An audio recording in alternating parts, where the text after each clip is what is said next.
Okay, so time for me to document a couple lessons learned from the experience. The first thing you'll notice is this cut on my forehead. So, things that we all know and then quickly forget. So, in the RV, the kitchen table sits on this center pole and it's just held in by friction. And so, as we were driving, it really got seated deep down in there. So, when we stopped and tried to pull it out, it wouldn't come out. So we added some WD-40, started working it, and I'm like, I'll give it a good pull. And right as I think time to give it a good pull, another part of my brain says, yeah, you got to be careful where your head is.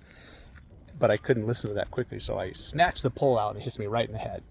So yeah, that was one lesson learned. The other lesson learned is air shocks need air on a regular basis, so you got to fill them up with air. And then things that are like permanently attached to walls are not necessarily permanently attached to walls if you're going over rough roads. So some of the lessons learned so far.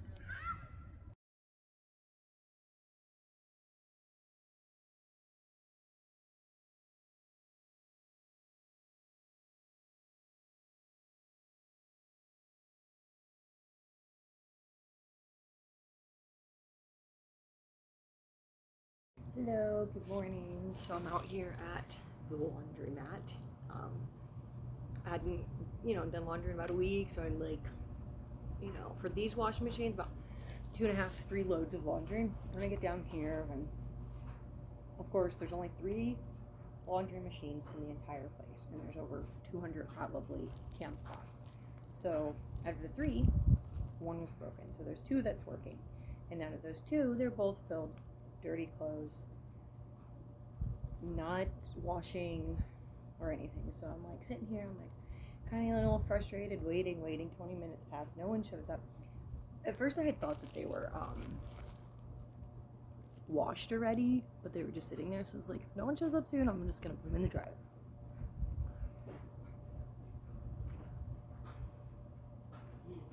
Then I realized they're not even washed. So like frustration keeps building, right?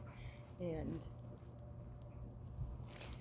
then more time's passing, and people are showing up wanting to do their laundry, and I'm waiting to even put mine in. So it's just like, ugh. So I'm sitting here getting frustrated, and I'm like, aha, this is a great learning lesson. This is a great moment to grow, to learn, right?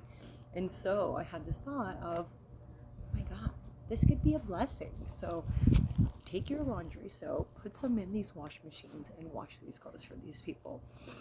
And it was just like, of course, like it came out of a little bit of selfishness because I wanted to wash my stuff, but I was able to bless the people who had their stuff there, who couldn't wash them. I was able to bless myself and my family because now I'm not going to be sitting there getting irritated, aggravated. I'm not going to be taking out on my family. I'm not going to be taking out on my friends. And then the third blessing is I get to bless the people behind me that also want to do their laundry. So not only did for what $8, it's $2 a piece to wash, $2 a piece to dry.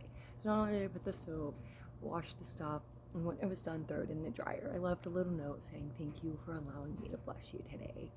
I put laundry soap, washed, dried, and then I also took out a few items that I wasn't sure if you wanted in the dryer. And so, I don't know, it's just that cool aha moment when it's like, oh my God, for $8, I can change this negative, irritating situation into a positive and constructive all the way around.